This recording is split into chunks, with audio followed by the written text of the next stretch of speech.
Alléluia. Nous bénissons le Seigneur pour ce moment. Nous bénissons le Seigneur pour ce jour. Nous bénissons le Seigneur pour ce temps qu'il nous a accordé. On va rendre grâce à Dieu et on va écouter la parole de Dieu. J'aimerais qu'on écoute la parole de Dieu et après on va se mettre, on va louer le Seigneur. C'est très important. On va rendre grâce. J'aimerais vraiment que tu rendes grâce à Dieu en ce moment. Alléluia. Alléluia. Alléluia.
Alléluia, notre Père, notre Dieu. Merci, le Seigneur de gloire, le Dieu tout-puissant, le Créateur des cieux et de la terre, celui qui a décidé toutes choses, celui qui nous a créés à son image, à sa ressemblance, c'est lui notre Dieu.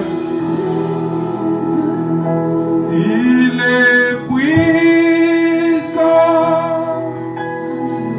Il est puissant.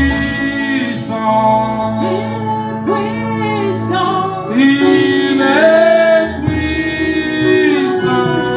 Alléluia. Alléluia.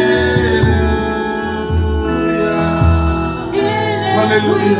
puissant. Il est puissant. Il est puissant.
que nous puissions entrer là encore pour lui rendre des actions de grâce parce qu'il est merveilleux.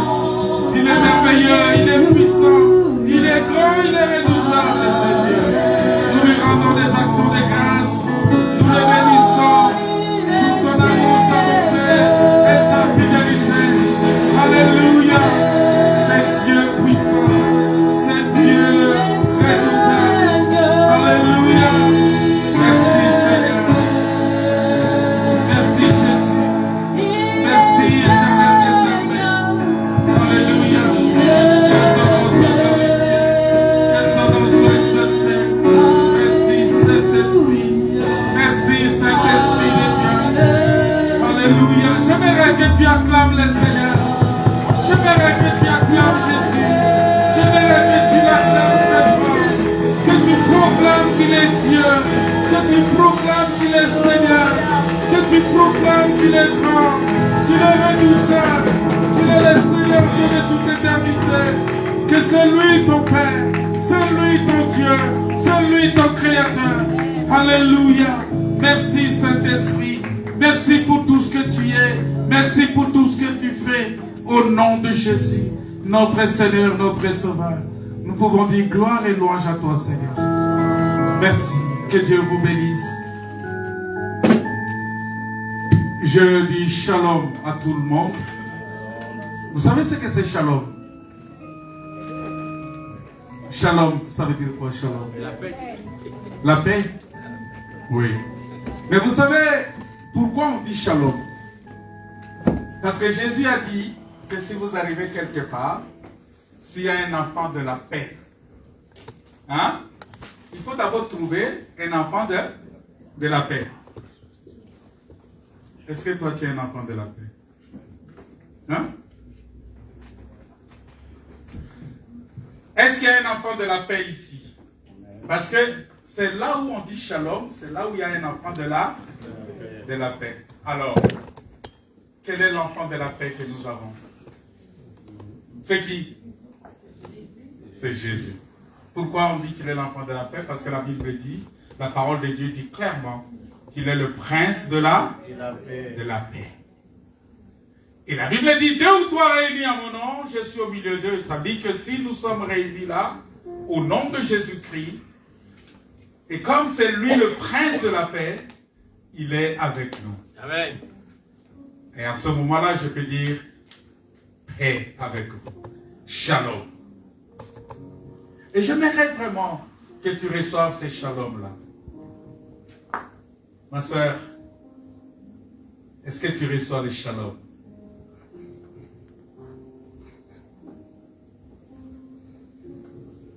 J'aimerais que tu reçoives les shalom de Dieu. Madame Ansoa, est-ce que tu reçois les shalom? Gloire à Dieu. Alex, est-ce que tu es en paix? Oui, gloire à Dieu. Gloire à Dieu. C'est comment on dit que tu es en paix en créole? Est-ce que vous tranquille? Hein? Est-ce que vous tranquille? Est-ce que vous tranquille? Est-ce que vous Tranquille. Est-ce que vous tranquille? Il faut qu'on parle créole maintenant ici parce que c'est très important. Et si nous tous nous comprenons créole, peut-être que prochainement on va avoir un pasteur qui vient prêcher en créole. Pourquoi pas? C'est très important. On aura des pasteurs qui viendront prêcher dans toutes les langues. Il y a des pasteurs qui viendront prêcher seulement en lingala. Et vous allez écouter le lingala aussi. Il y a d'autres qui viendront peut-être en swahili. Ils vont prêcher en swahili. Ils vont prêcher en anglais, en espagnol. On va avoir tous ces pasteurs-là. Parce qu'on a toutes les langues là ici. Et il faudrait que ces gens-là viennent aussi nous prêcher dans leur langue. Même s'il y aura des interprètes. Moi, je sais que parmi nous, il y aura toujours des interprètes. Parce que si quelqu'un vient prêcher en espagnol ici, il y aura des gens qui vont traduire en espagnol. Si quelqu'un vient prêcher en portugais ici, il y aura des gens qui parlent le portugais. Ils vont bien traduire cela en portugais. C'est comme ça que ça doit se passer. Alors, nous bénissons le Seigneur pour cette diversité. Vous voyez, parce que c'est une richesse, la diversité. Est-ce que vous savez ça? La diversité, c'est une richesse. Et tel que nous sommes là, c'est une grande richesse de la part du Seigneur. Voilà pourquoi, quand je suis avec le frère Jean-Onex, mais je me vois toujours en Haïti. Quand je suis avec le frère Fortuné, je me vois en France. Quand je suis avec le frère, avec la sœur Charlie, je me vois en Guyane. Je dis, mais ah non, mais j'ai été en Guyane. Et voilà, donc je me sens, et avec la sœur Marie-Christine, j'ai dit, ah mais je suis normand. Vous voyez, c'est parce que c'est une bonne normande. Donc j'ai dit, je suis normand. Et est-ce que c'est pas beau ça? Quand je suis avec le frère Fridolin, j'ai dit, ah mais je suis à Brazzaville. Non, non, non, pas à Brazzaville. Je suis Vili, moi aussi. J'ai dit, je suis Vili de Pointe-Noire. Vous voyez? Donc c'est comme ça, quand je suis avec Madame Antou, je dis, ah mais je suis peut-être une partie de BT, une partie Côte d'Ivoire. Hein? Je suis un peu moitié-moitié avec la sœur Bijou qui est aussi de Boaké là-bas, voilà. Donc, vous voyez, ça veut dire que je me retrouve un peu partout. Avec des Sénégalais, je suis Sénégalais, et c'est comme ça cette diversité-là. Avec les Bayombe, je suis Mouyombe. Hein? Parce que ma femme, elle est Mouyombe et j'aime beaucoup cette tribu-là, c'est très bon. Mais, à chaque fois que nous nous retrouvons, nous devons être fiers de cette diversité. Nous devons être fiers de la diversité que le Seigneur nous a donnée. Parce que cette diversité-là, ça nous permet justement de louer le Seigneur pour la grandeur du Seigneur, pour la grâce du Seigneur, pour la bénédiction du Seigneur.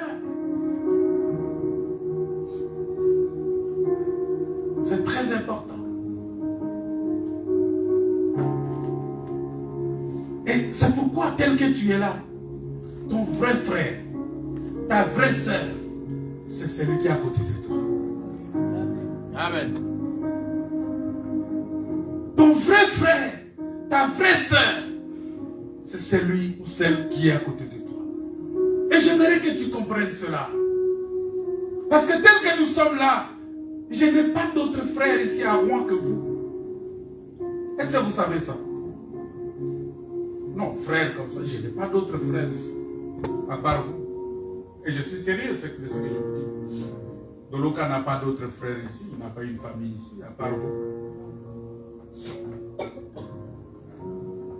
C'est vrai ou pas? Ma famille ici, c'est toi. C'est toi, ma soeur. Ma famille ici, c'est Madame Makoso. Ma famille ici, c'est la sœur Natacha. Quand je la vois, je dis, ah, je suis avec ma soeur. Ma famille ici, c'est le frère Alex. Quand je le vois, je dis, ah, mais je suis avec mon frère. Et je n'ai pas honte de dire que ça, c'est mon frère. Alléluia. Amen. Et j'aimerais que ça soit comme ça. C'est-à-dire que quand je te regarde, je dis, ah non, ça c'est mon frère, ça c'est ma soeur. Et cet amour-là doit grandir en nous. Ça doit grandir. Nous allons lire le texte dans le livre des psaumes parce que c'est ça qu'on a commencé le dimanche passé. Le dimanche passé, on a parlé de la marche dans le désert. Et j'aimerais, parce que le Saint-Esprit nous avait conduits là-bas pour qu'on essaye de creuser un peu. Et vous savez, c'était extraordinaire parce que le dimanche passé, quand j'étais venu, c'était pour enseigner autre chose. Et le Seigneur m'a conduit sur ça. Et après le culte, une soeur m'appelle pour me dire, mais pasteur, le message que vous avez donné aujourd'hui, le Seigneur me l'a donné. Et voici ce que j'ai reçu du Seigneur. Et quand tu as commencé à expliquer ça, j'ai dit, mais c'est comme si on a parlé avec le pasteur. Et le pasteur est venu dire tout ce que moi j'avais dans mon cœur. Je lui ai dit, ma soeur, le Seigneur parle à ton cœur. Il faut que tu t'attaches à Dieu, tu t'accroches à ce Dieu-là, ça démontre que Dieu parle parmi nous. Alléluia. Mais ces sœurs-là, on ne sait pas parler avec elles. Mais regardez comment le Saint-Esprit a pris le souci qui est dans le cœur et a mis ça comme une charge aussi dans mon cœur. Et c'est comme ça, des fois, un prédicateur se met ici, commence à prêcher. Si tu ne comprends pas, tu vas dire, ah non, Doloka, tout ce qui parle là, on lui a parlé de moi. C'est pourquoi il est en train de dire tout ça. Mais non, c'est le Saint-Esprit. Alléluia. Est-ce que vous croyez au Saint-Esprit? Si vous croyez au Saint-Esprit, le Saint-Esprit agit réellement. Le Saint-Esprit travaille.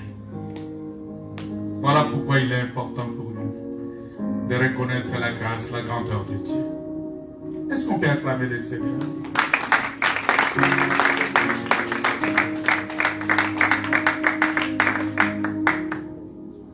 Alors, la grande question que je vais poser cet après-midi, c'est que qu'est-ce qu'on fait dans le désert?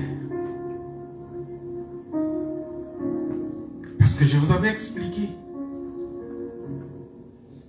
que le désert, c'était un endroit où un lieu aride, on appelle ça lieu aride. C'est un lieu où même la végétation est difficile. C'est un lieu où c'est compliqué. Il n'y a pas d'eau. Il n'y a pas de nourriture. Et il n'y a même pas de chemin. Parce que si tu rentres dans le désert, tu ne sais pas par où tu peux savoir peut-être par où tu es rentré, mais tu ne sais pas par où tu vas sortir.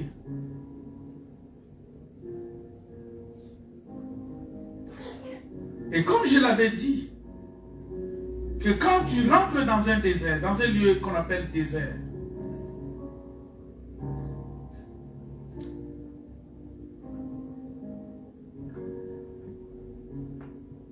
il faut être mentalement solide.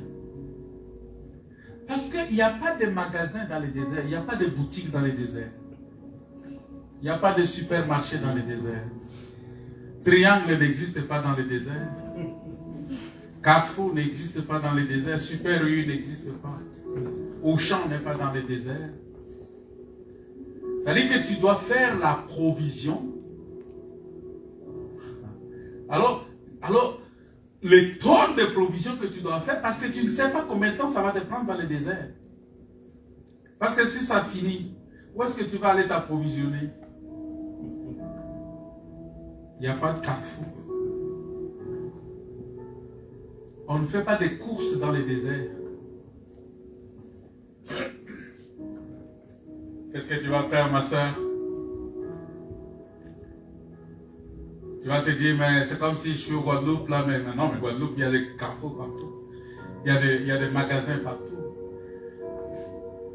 Si tu vas à Yaoundé, il y a des magasins partout. À Douala, il y a des magasins partout. À Bafoussa, à Bertois, tu vas trouver des magasins partout. Tu vas en Gaoundéré, tu vas trouver des magasins partout. Tu vas partout, tu vas trouver des magasins. Mais dans les déserts, il n'y en a pas. Qu'est-ce que tu vas faire en ce moment-là? Tu as de l'eau. C'est là où tu vas connaître la valeur même de l'eau. Vous savez, à un certain moment, quand tu as 100 €, tu te dis 100 € c'est rien, n'est-ce pas? Tu peux facilement... C'est-à-dire, quand tu as 100 €, non, quand tu as 1000 €, tu peux dépenser facilement 10 €, 20 €, 30 €, même jusqu'à 100 €. Quand tu dépenses ça, tu te dis, ah non, mais écoute, parce que tu as 1000 €. Mais lorsque tu as 100 €, seulement 100 €, tu vas commencer à dépenser 10 € avec beaucoup de prudence et de calcul. N'est-ce pas, mon frère? En ce moment-là, tu vas revoir tous tes calculs. Tu vas revoir même tes forfaits Internet.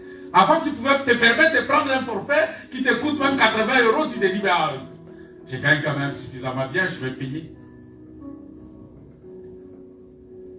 C'est lorsque ce que tu as, tu vois que tu ne l'as plus. C'est en ce moment-là que tu vas reconnaître la valeur de ce que tu avais. Souvent, on ne reconnaît pas la valeur de ce qu'on a quand on l'a. Mais quand on ne l'a pas, en ce moment-là, tu commences à dire au Seigneur, si tu me donnes même 100 € maintenant. Quand tu vas avoir 100 €, tu vas voir que... Parce que et c'est ça la vie, hein, la vie elle est faite comme ça. Quand tu as 100 €, tes dépenses vont dépasser 100 €. Et tu vas dire, Seigneur, si tu me donnes 1000 €, en tout cas, je vais te servir, ma situation va se régler complètement. On te donne 1000 €, les dettes viennent, les problèmes viennent, ça dépasse même ces 1000 € là, tu commences à voir 2000 €. Tu commences à voir 5000 €, et ainsi de suite. Parce que le besoin est illimité en nombre, mais limité en quantité. C'est une théorie simple en économie. Pour ceux qui ont fait l'économie, ils le savent. Je n'ai pas fait l'économie.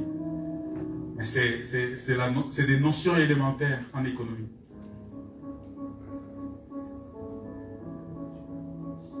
Pour vous dire tout simplement que ce que tu as dans la main, il faut reconnaître la valeur de ce que tu as. Parce que quand tu vas rentrer dans le désert, tu as une bouteille d'eau. Si tu étais habitué à boire 4-5 gorgées, je pense que tu vas prendre une gorgée pour 5 heures de temps. Est-ce que ça sera possible? Est-ce que tu vas supporter ça?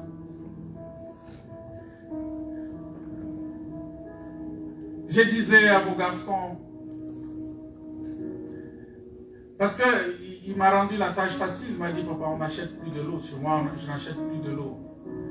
On a acheté, il m'a amené, je ne sais pas comment il a fait, il m'a amené quelques minutes, il dit, papa, tu vois, si tu achètes ces trucs-là, on va mettre sur le robinet, ça va nous filtrer l'eau automatiquement et on va prendre l'eau du robinet, automatiquement. Et donc, j'ai acheté ça, je suis venu, j'ai monté, tu as vu ça chez moi, j'ai monté ça, et c'est ça qui me filtre l'eau, et je prends cette eau-là. Et alors, un jour, il me dit, j'ai pris cette eau-là, j'ai mis là-bas, mais on n'a pas bu, c'est resté dans la carafe, tout ça, toute la journée. Et le soir, il me dit, non, mais l'eau là, c'est resté longtemps là, on n'a pas bu. Après, je lui ai dit, bon, tu sais, il y a des gens qui n'ont pas d'eau. Il y a des gens qui souffrent par manque d'eau. Mais nous, on va déverser cette eau-là comme ça dans l'évier. On ne s'en est pas servi.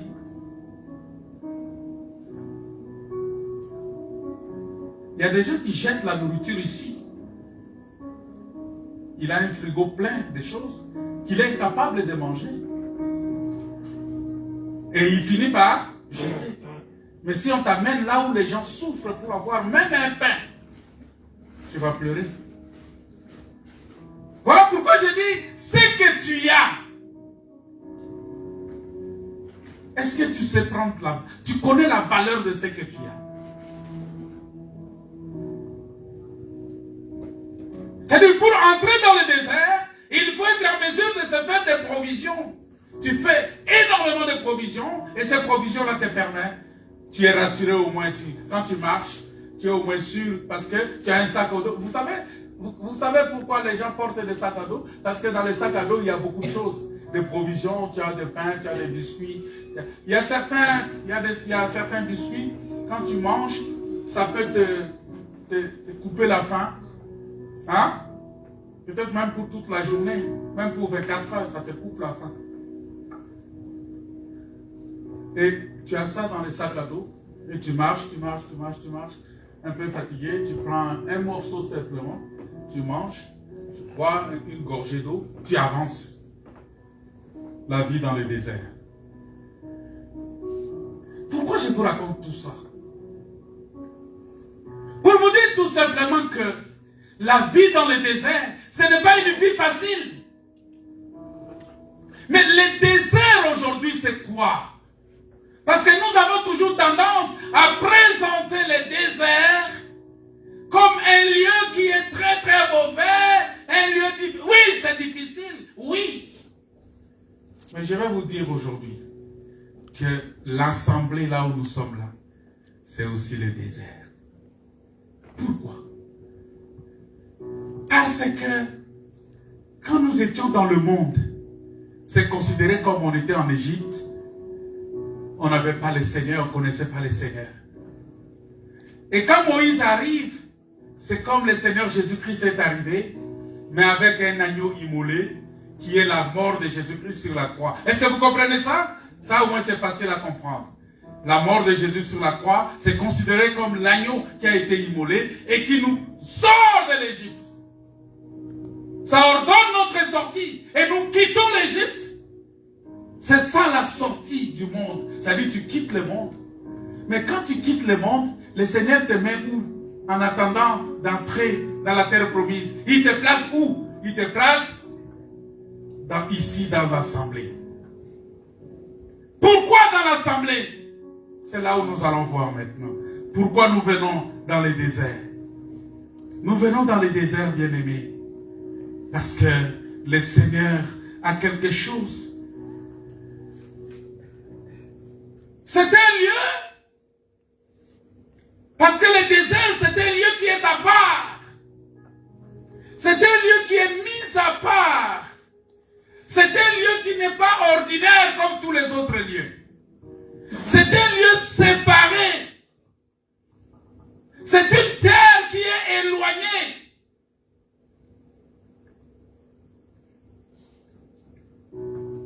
Parce qu'on appelle ça désert. Parce que c'est un lieu qui est hors de la ville. Qui est en dehors de la ville. Attends, on va lire un texte. On va prendre Marc, chapitre 1, verset 45. On va voir qu'est-ce que Dieu dit là-bas. Mais cet homme, s'en étant allé, s'est mis à publier hautement la chose et à la divulguer. De sorte que Jésus ne pouvait plus entrer publiquement dans une ville. Jésus ne pouvait plus entrer publiquement dans une ville. Il se tenait dehors, dans les lieux déserts. Et l'on venait à lui de toutes parts. C'est-à-dire que Jésus ne pouvait pas être dans la ville. Il s'est tenu en dehors de la ville, dans un lieu qu'on appelle désert. C'est-à-dire le désert, c'est un lieu en dehors de la ville. Parce que dans la ville, tu peux tout trouver. Tu peux trouver des bonnes fontaines. Tu peux trouver des pains. Tu peux trouver la nourriture. Tu peux trouver tout. Mais en dehors de la ville, un lieu mis à part, un lieu reculé, tu ne trouveras pas ces choses-là. Et c'est ça le désert. Mais pourquoi on appelle ça désert? Parce que le peuple de Dieu, c'est un peuple qu'on appelle un peuple mis à part. Nous sommes un peuple mis à part. J'aimerais que tu répètes ça. Je suis un peuple mis à part. Je suis un peuple mis à part. Je ne suis pas un peuple de la ville. Je ne suis pas un peuple de la ville. Non, tu n'es pas quelqu'un de la ville. Tu ne peux pas vivre comme tout le monde. Tu ne peux pas vivre comme eux. Tu ne peux pas vivre comme les Rouennais. Mais tu vis une vie à part. Tu as Elbeuf, mais tu n'es pas un peuple d'Elbeuf. Amen. Tu as Tourville, mais tu n'es pas quelqu'un de Tourville. Tu es à Sotteville, mais tu n'es pas quelqu'un de Sotteville. Tu es à Poteau de Mer, mais tu n'es pas quelqu'un de Poteau de Mer. Tu es au Havre, mais tu n'appartiens pas au Havre. Tu es à Malonnet, mais tu n'es pas quelqu'un de Malonnet. Amen. Tu es mis à part. C'est-à-dire que ta ville, c'est une ville qui est mise à part.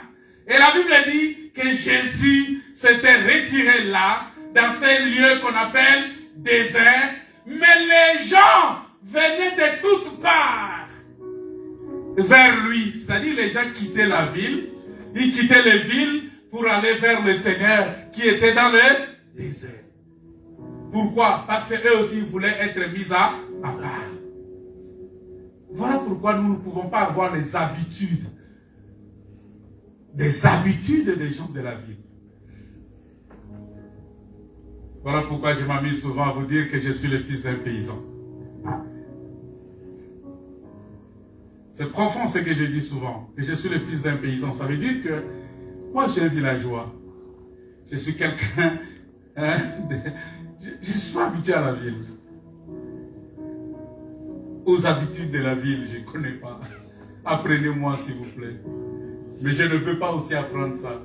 Parce que ce n'est pas ma culture. C'est comme ça que David a refusé les armes des gens de la ville. Lorsque Saoul lui a donné les armes, hein, Saoul a dit, bon, appelez ces jeunes-là, qu'ils viennent. On l'appelle, il arrive, on prend les armes, on lui donne. Les vêtements, on lui donne.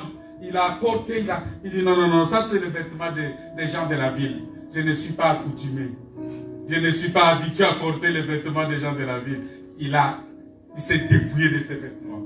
Alléluia. Amen. Et il a porté les vêtements du désert. Parce que le désert, on va voir ça, c'est le lieu du combat aussi.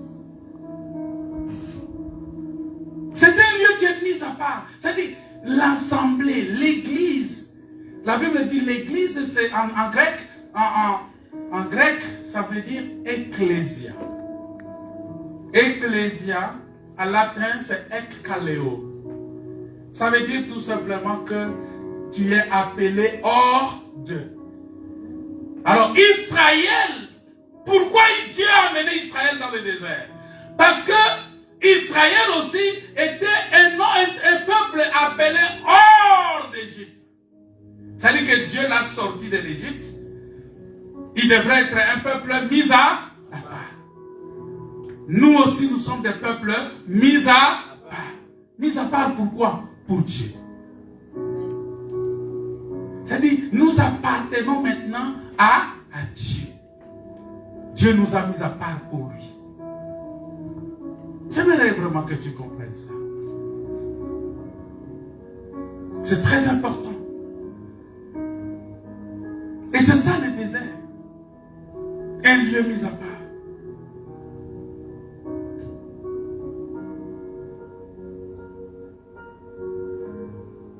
Un lieu qui est mis à part. Un lieu qui est dans l'isolement. Oh, le Seigneur, il est merveilleux. Il vient, il te prend, il dit, ma soeur Flore, viens. Il te met en isolement. Il y a des gens qui n'aiment pas l'isolement. Moi, j'aime ça. J'aime l'isolement. J'aime être isolé. J'aime être caché. J'aime être loin. J'aime être éloigné de bruit. J'aime être éloigné de là où c'est chaud. Ah non, mais il faut être quand même dans la chaleur. Non, moi, j'aime pas. J'aime être éloigné. Allez, amusez-vous, jouez. Oh, fête, allez-y, dansez. Mais vous ne savez pas que dans les fêtes, il y a trop de choses qui se passent. Oh non, vous savez, il y a même des gens ici qui sont... Je vais vous dire une chose, une vérité. Vous aimez la vérité? Est-ce que vous aimez la vérité? Amen. Est-ce que vous aimez la vérité? Amen. Ça ne va pas vous choquer, j'espère. Excusez-moi de vous dire la vérité. Il y a des gens qui sont encore esclaves de Noël ici. Et des fêtes. Et là, toute leur attention est focalisée sur les fêtes. Vrai ou faux? Amen. Tu perds ton temps. Un enfant de Dieu, tous les jours est pareil. Amen. Chaque jour, c'est le même. Un jour, j'ai posé la question. Non, c'est quelqu'un qui m'a posé la question. C'était. Lui, il connaît le village. C'était à Dongo. C'est un village vers l'Équateur, là-bas, à l'Équateur. Alors, il me pose la question. Il me dit, pasteur, dis-moi, est-ce que le jour du Nouvel An, est-ce qu'on a un estomac additionnel? Mais pourquoi toutes ces préparations-là? Toute la nourriture qu'on prépare là, seulement pour un seul jour seulement de l'année? Je n'avais pas de réponse. Parce que, bon, on a imité un peu la tradition des gens. Ces jours-là, on a organisé, on s'est dit, bon, tous les frères et sœurs, on va manger ensemble le premier jour de l'année, hein, le premier jour des janvier. Alors on avait préparé, et il y avait des nourritures, et les gens s'amusaient avec la nourriture. Et le frère là, c'est un frère qui était tout le temps assidu au temple, il passait tout son temps dans les jeûnes et prières. Et il vient me voir, il dit, pasteur, est-ce que ça vraiment, ça va, c'est seulement pour un seul jour? Je lui ai dit, mon frère, laisse qu'on va faire ça. Parce qu'il y a des gens ici, si on ne fait pas ça, ils seront scandalisés. Vous savez, il y a des choses qu'on fait, des fois c'est dans l'esprit de supporter les faibles. Alléluia. Qu'on fait ça. Les gens sont tellement motivés là, motivés parce que c'est Noël, c'est Nouvel An, c'est Pâques. Non, un enfant de Dieu, ce n'est pas un enfant circonstanciel. Il est l'enfant de Dieu de tous les jours. Amen. Alléluia. Amen. La Bible dit à chaque jour suffit sa peine. Je ne dis pas qu'il ne faut pas offrir des cadeaux aux gens. Tu offres des cadeaux, mais ne m'offre pas des cadeaux parce que c'est Noël. Je peux prendre ça pour ne pas t'achoper, mais je ne le prends pas de bon cœur, ça je vous dis. Ne m'offre pas les cadeaux parce que c'est Noël. Mais si c'est toi si c'est quelqu'un que je sais qui ne connaît pas encore la doctrine qui m'offre, je vais prendre. Je dis, ah frère, merci, hein, merci beaucoup. Mais je prends, je classe ça là-bas. Offre-moi des cadeaux quand tu veux. Hein? Moi, je ne refuse pas des cadeaux. Moi, j'aime des cadeaux, moi. Il y a des frères ici qui m'ont déjà fait des cadeaux, beaucoup ici. Je connais, je ne peux pas citer les noms. Je mange, il y a même une soeur qui a préparé les sakasaka, qui a mis déjà dans une voiture pour moi. Elle m'a appelé pour... Elle ne m'a pas appelé, mais j'ai entendu seulement dans les circuits et que tu as déjà ton petit perroir de sakasaka quelque part. J'ai dit, ah, gloire à Dieu. Vous voyez, je bénis le Seigneur pour ça. Alléluia. Je suis à la maison, la femme de Doloka m'appelle. Papi, tu es où? Je viens te déposer le poulet. Il me fait des poulets entiers, il vient me donner. J'ai dit, waouh, mais il me donne un poulet entier et son mari va manger quoi? Bon, son mari n'aime pas la viande, donc il préfère m'amener tout un poulet entier. J'ai dit, alléluia, gloire à Dieu. Parce que Doloka, si tu l'invites chez toi, tu lui donnes des viandes et tu fais un travail vain. Il faut lui donner les légumes seulement, il va manger des légumes. Beaucoup de légumes, il va manger. Je vous dis déjà ce qu'il aime manger. Vous voyez? Donc, j'accepte les cadeaux, mais ce cadeau n'est pas lié à Noël. Donc, ne m'invite pas parce que c'est Noël que je vais venir manger chez toi. Peut-être que je vais trouver un argument de ne pas venir. Que cela ne te scandalise pas. Alléluia. Un enfant de Dieu, ce n'est pas un enfant de circonstances. C'est un enfant de Dieu de tous les jours. Parce que je suis un peuple mis à part. Oh. Vous savez, quand je suis chez moi, j'aime manger les ndolé. Vous connaissez les ndolé, les repas camerounais là? Oh, mais j'aime ça beaucoup. J'aime les paella. On me fait des paella. Il y a une soeur qui me fait des paella. Bon, avant, elle faisait un peu beaucoup, mais ces derniers temps, elle est fatiguée. Bon, je comprends parce qu'elle a beaucoup de travail. Mais je sais qu'elle va me faire encore. Elle me fait. Les paella, c'est notre nourriture, nous les Haïtiens. Hein? Et les frères qui me font les jojo, il fait les jojo, il m'amène ça. Il dit, bon, pasteur va manger les jojo. Je dis, ok, vous connaissez les jojo, c'est les riz faits avec les haricots. C'est bien fait. Mais ne le faites pas simplement parce que c'est Noël. Nous sommes un peuple mis à part. Nous avons notre manière de vivre. Et notre manière de vivre, c'est la parole de Dieu. Amen. Si le monde célèbre, nous célébrons Christ. Amen. Nous élevons Christ. Amen. Je ne dis pas que les enfants de Dieu ne peuvent pas se réjouir. Mais tu ne peux pas seulement te réjouir les jours de Noël. C'est ça qui devient une idolâtrie. Alléluia. Amen. Quand vous commencez à élever un jour, à élever une fête, vous devenez idolâtre. Alors que lorsque le cœur s'est converti à Dieu, nous devons abandonner tout ce qui est idole. Amen. Idole, ça veut dire tout ce qui prend la première place dans mon cœur. Si Noël maintenant prend la première place dans ton cœur, ma soeur en toi, il faut sortir ça de ton cœur.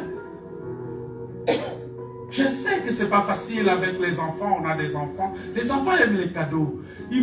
Vous savez, pour permettre que nos enfants ne soient pas très accrochés à Noël, donnez-leur des cadeaux à tout temps. Alléluia. Amen. Faites-leur des cadeaux à tout moment. N'attendez pas seulement de Noël. N'attendez pas seulement Noël.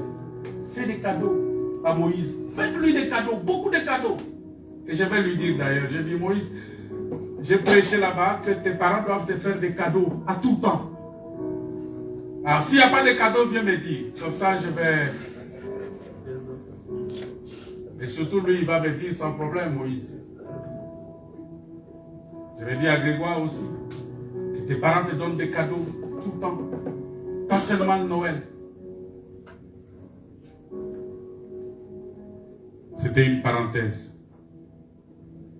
Pour montrer simplement que nous sommes un peuple mis à part. Amen. Amen. Alléluia. Amen. Nous ne devons pas vivre selon les rythmes de ce monde. Mais nous avons un style de vie qui est propre à nous. Et ce style de vie-là, nous devons l'appliquer.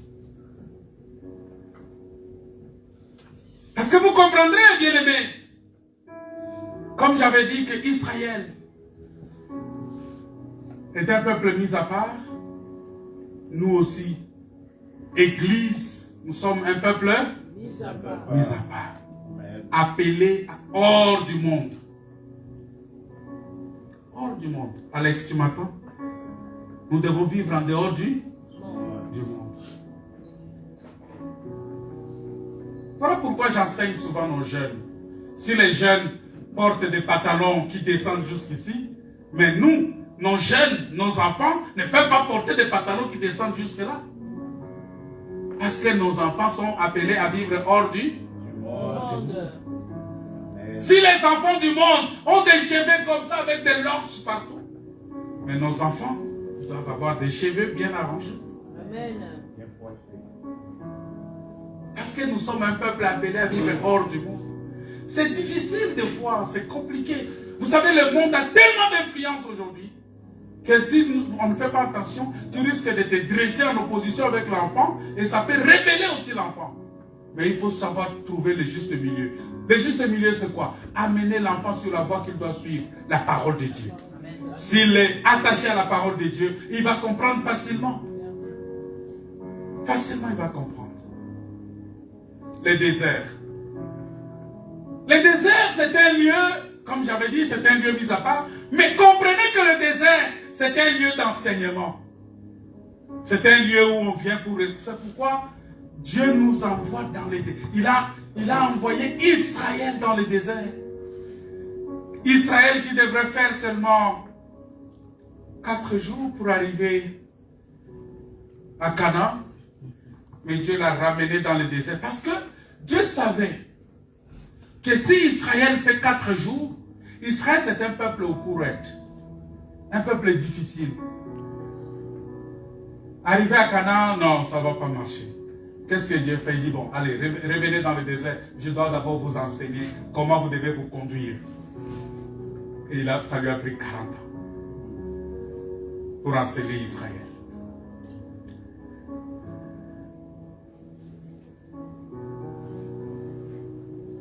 C'est un lieu d'apprentissage.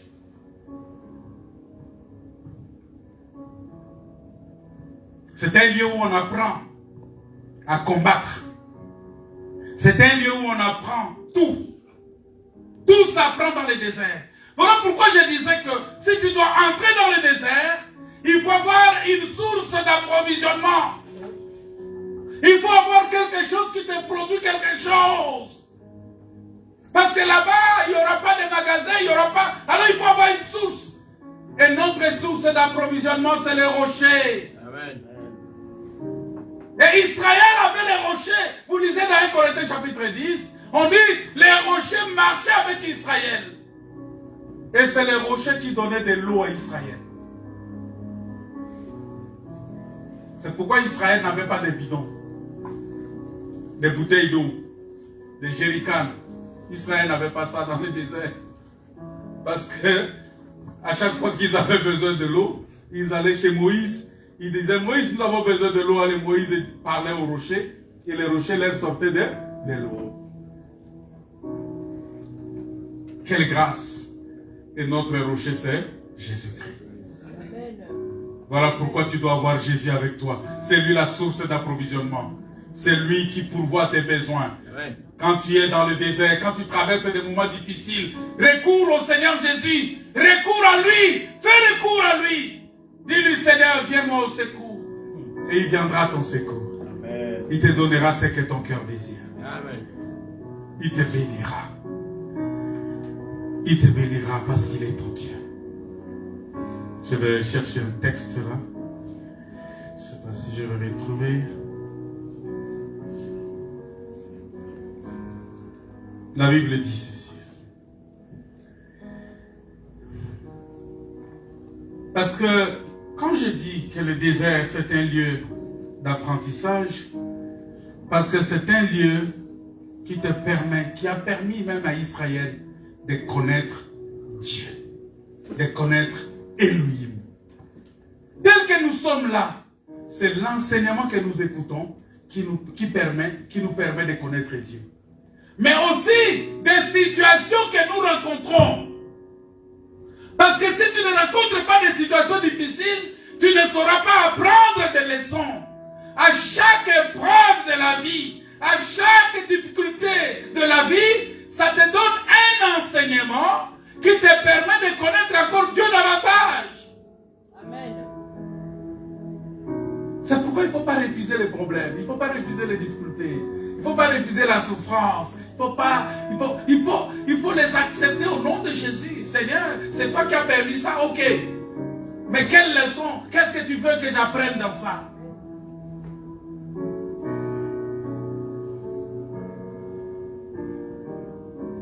Le Seigneur peut faire en sorte que tu passes un moment difficile, tu n'as pas du travail.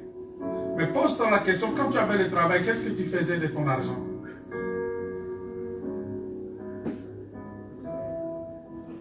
Et il bloque. Il permet que tu traverses des moments difficiles. Comme ça, tu vas comprendre que non, même 10 euros c'est important. Tu vas comprendre que 20 euros c'est important. Amen. Tu vas comprendre que 100 euros c'est important. Parce que lorsqu'il s'agit de payer les études des enfants, payer des choses, payer ceci, payer cela, il y a des gens qui blaguent comme ça facilement. La Bible dit que celui qui ne travaille pas, qui ne mange pas. Alléluia.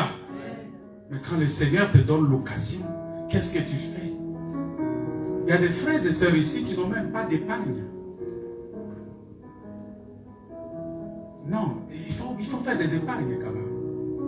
Il faut faire quand même des épargnes. Ça dit que vous mangez, mais mettez quand même quelque chose à côté. Parce que vous avez des enfants. Une situation peut arriver à n'importe quel moment. Et que tu sois capable de faire face de cette situation-là. On ne vous enseigne pas seulement le côté spirituel, mais même le côté humain, le côté comportemental, le côté naturel. On doit aussi vous aider dans ça. Qu'est-ce que vous faites? Quand vous travaillez, vous mettez combien de côté?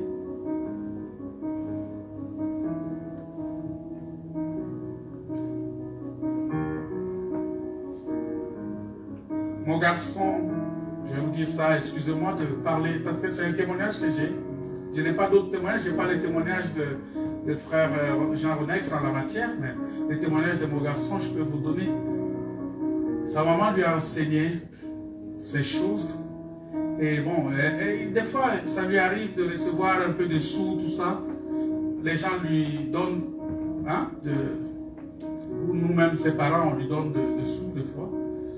Et il a ce qu'on appelle la tirelier. Voilà. Et il met tout ça là-dedans. Et quand ça arrive, quand ça fait une année, il ouvre ça. Et quand il l'ouvre, il fait la comptabilité. Et quand il fait la comptabilité, il prend 10%. Il vient donner à Dieu. Il prend 10%, il donne à ses parents. Il nous donne 10% de ce qu'il a gagné de toute l'année.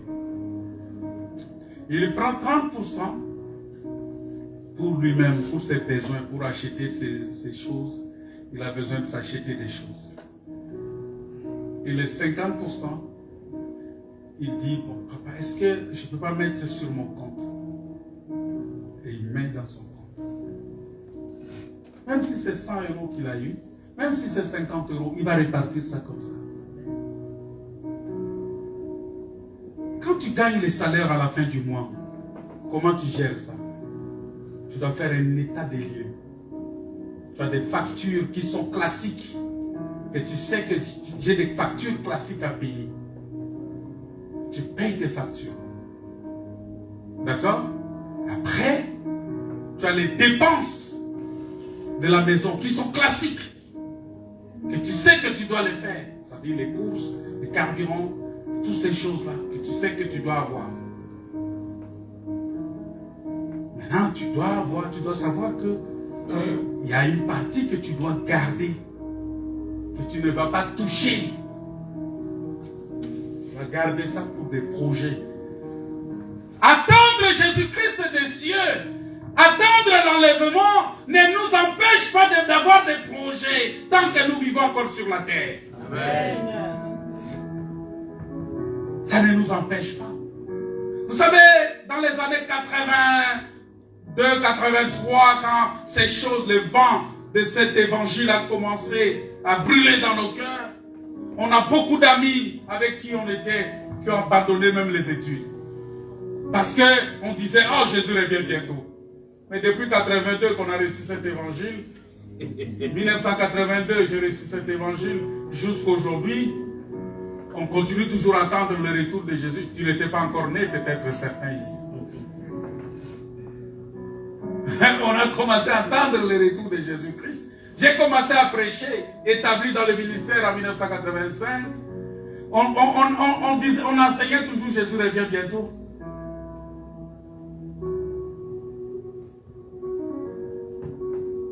Oui, moi je crois que Jésus revient. Ce n'est pas parce que je doute du retour de Jésus. Non, Jésus revient bientôt. Mais cela ne m'empêche pas de faire des projets pour mes enfants, de faire des projets, de faire des choses avec ma femme, de faire des choses pour ma vie, d'envisager quelque chose. Si le Seigneur vient, gloire à Dieu. Alléluia. Amen.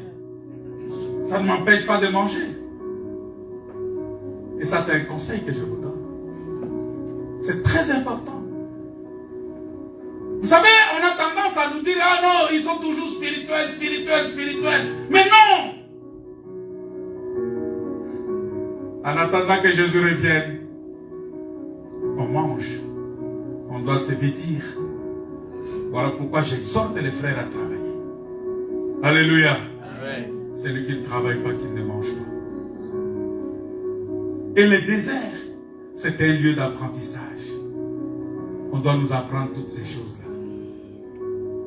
Nous venons dans les assemblées pour apprendre ces choses. Pour savoir que nous devons nous préparer au retour du Seigneur Jésus. Mais d'abord, même pour se préparer au retour du Seigneur, vous savez qu'on doit servir le Seigneur? On ne sert pas seulement le Seigneur en chantant. On ne sert pas seulement le Seigneur en prêchant. Mais on sert le Seigneur aussi avec l'argent, vous savez ça. Je parle difficilement d'argent, je n'aime pas trop vous parler de ça. Parce que quand je dis on sert le Seigneur avec l'argent, de l'autre, les gens vont penser que bon, les costumes que tu portes là, c'est l'argent de l'église. Non. Mais et lui aussi doit servir le Seigneur avec l'argent qu'il gagne. Parce qu'il travaille lui aussi. C'est un ingénieur électromécanicien qui a beaucoup étudié, qui a des capacités. Le Seigneur lui a donné l'intelligence de travailler. Et je bénis le Seigneur pour ça. Parce que aujourd'hui, moi, j'ai toujours dit que servir le Seigneur, il faut que le Seigneur te donne des provisions. Amen. Pour bien le servir. Amen. Pour ne pas être mendiant. Parce que la mendicité est en train de détruire la force de l'évangile aujourd'hui. Voilà pourquoi beaucoup de pasteurs se sont versés dans le racket, dans le comment on appelle ça? Racket, c'est ça? Raquettage, c'est ça? De quoi? L'arnaque du peuple. Demandant de l'argent partout, il devient mendiant à tout bout de champ. Tout son problème est dehors parce que s'il ne mange pas, il appelle ici. Depuis là, je n'ai pas mangé, tout ça, mais va travailler. Oh, je n'ai pas d'argent pour payer mon loyer, mais va travailler. En cela, je ne dis pas que vous ne devez pas soutenir les hommes de Dieu. Il faut soutenir les serviteurs de Dieu. Alléluia. Amen. Nous devons soutenir les hommes de Dieu. Je bénis le Seigneur, que Dieu bénisse les frères et sœurs. Il y a des frères ici qui me bénissent aussi. Hein? Je vous ai déjà dit ça. Des frères et sœurs ici qui me bénissent. Un jour, un frère m'a donné de l'argent comme ça. Et j'ai coulé de larmes.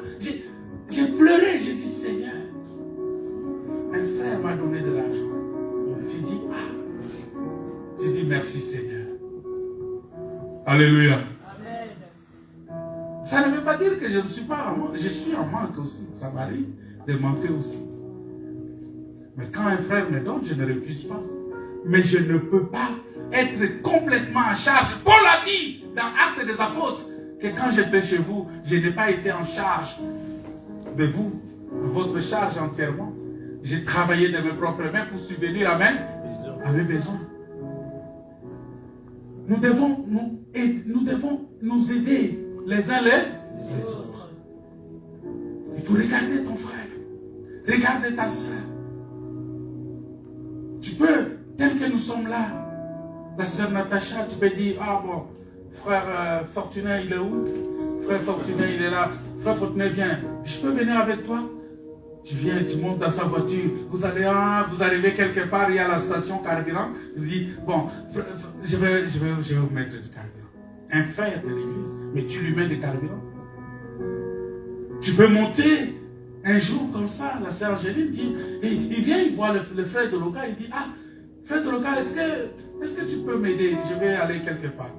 Vous allez, papa, il y a la station quelque part, vous entrez là, tu lui dis, demande, est-ce qu'on peut prendre quelque chose ici? Vous entrez à la station, tu lui dis, bon, pasteur, je vais t'offrir du carburant. Ne refuse pas, s'il te plaît. Je sais que tu as des carburants, mais ce que je te donne là, ne refuse pas. Mets le carburant. Tu remplis son réservoir. Alléluia.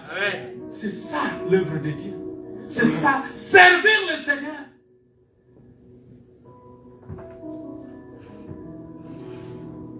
Et c'est ça l'amour fraternel. C'est ça la vie dans le désert.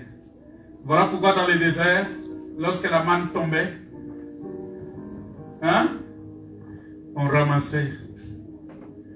La Bible dit qu'il faut aider aussi les autres qui n'avaient pas la capacité de sortir pour ramasser la manne.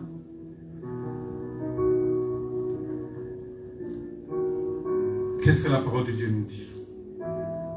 Que dans le désert, c'est un lieu où on sort pour apprendre. Deutéronome chapitre 8. On va lire, on va commencer au verset 1 jusqu'au verset 5. La Bible dit ceci. Vous observerez et vous mettrez en pratique tous les commandements que je vous prescris aujourd'hui, afin que vous viviez, que vous multipliez et que vous entriez en possession du pays que l'Éternel a juré de donner à vos pères. Souviens-toi de tous les chemins. Écoutez bien. Souviens-toi de tous les chemins que l'Éternel, ton Dieu, t'a fait faire pendant ces 40 années dans le désert, afin de t'humilier et de t'éprouver. Vous voyez? Ça dit que le désert, c'était un lieu où on doit s'humilier, c'est un lieu d'humiliation, mais aussi un lieu d'épreuve. Tu vas voir quelqu'un. J'étais avec Doloka. On est allé quelque part. Et pendant que je voulais exhorter un peu. Et puis prier. Mais les gens, ils étaient en train d'adorer l'alcool. Ils ont adoré tellement l'alcool que ils ont trouvé inutile ce que je disais. Pour eux, la parole de Dieu, ce n'était pas les lieux. Il y a des gens qui savent honorer l'alcool. La bière, quand ça coule, avec la mousse là, ça les fait des choses dans les corps. Hein? Les Heineken, vous connaissez ça, non? Il y a des gens qui sont véritablement esclaves de ces choses-là, des Heineken, des Desperados. Hein? Tu vois?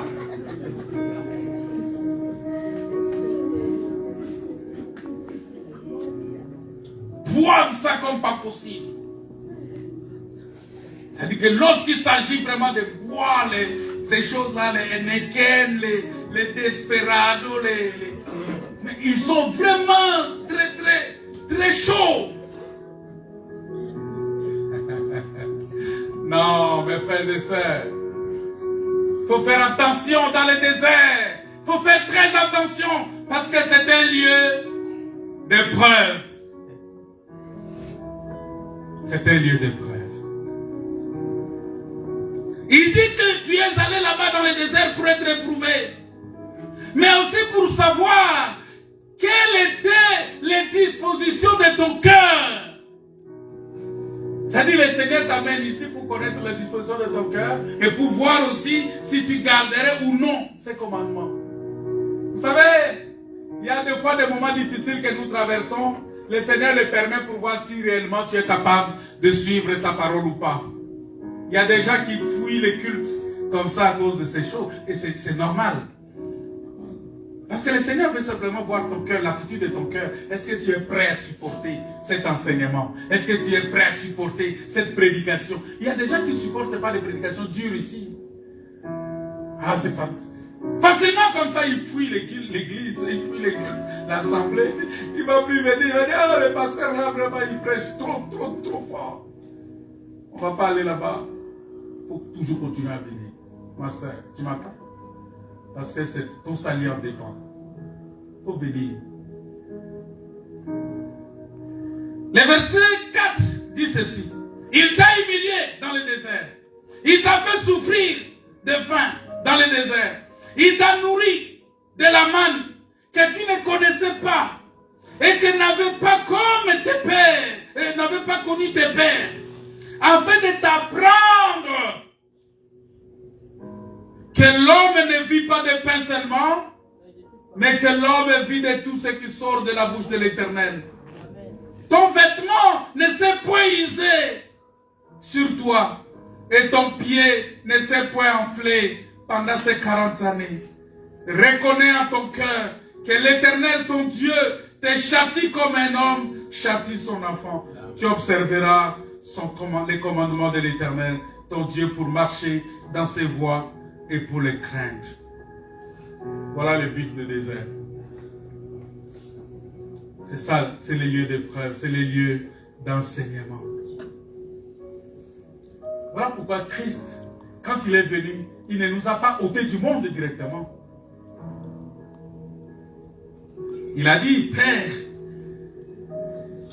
je ne te demande pas de les ôter du monde, mais de les garder du mal. Ils sont dans le monde, mais garde-les du mal. Nous sommes dans le monde. Mais Seigneur, garde-nous du mal. Garde mon frère du mal. Garde ma soeur du mal. Le désert. On va s'arrêter là pour aujourd'hui. Ce que le Seigneur veut nous apprendre, c'est que nous sommes un peuple mis à part. Mais Dieu nous a mis à part pourquoi? Pour nous enseigner. Il nous a mis à part pour que nous ne soyons pas comme les autres. J'aime le Seigneur. Je bénis le Seigneur pour ta présence. On va prier le Seigneur. Est-ce que Frère Doloka, tu peux nous conduire dans un chant?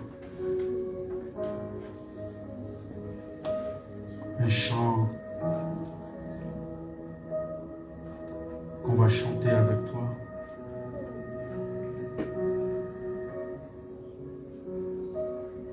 C'est très important.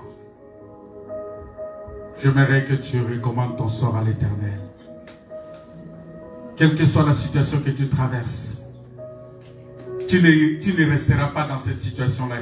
Israël n'est pas resté dans le désert pour toujours. Dieu t'a mis là-bas, Dieu t'a mis ici pour t'enseigner. Mais sache qu'en étant ici, il te prépare pour la gloire, pour la vie éternelle, pour le royaume des cieux. Parce que les ténèbres ne régneront pas toujours.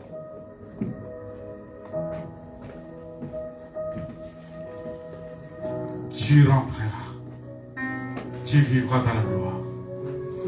Tu vivras dans la paix, dans la joie, dans la bénédiction de Dieu. Ma prière est que Dieu te bénisse abondamment. Ma prière est que Dieu pourvoie à tes besoins. Ma prière est que Dieu te rende capable d'avoir part à l'héritage des saints dans la lumière.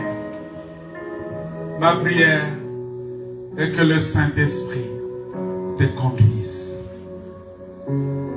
Ma prière est que tu deviennes réellement participant de la nature divine. Que le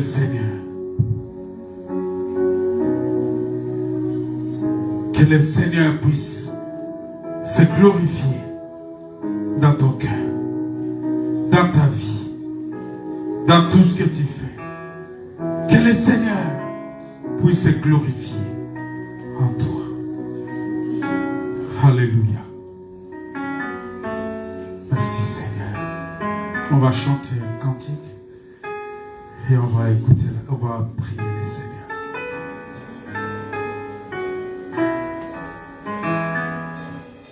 Alléluia.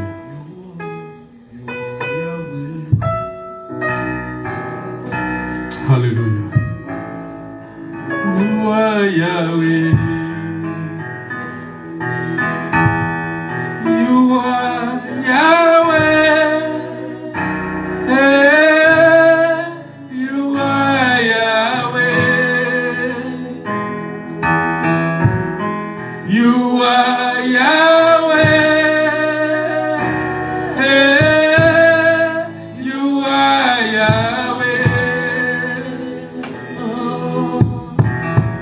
You are Yahweh, Alpha et Omega. You are Yahweh, Alpha et Omega. You are Yahweh. You are Yahweh,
frère.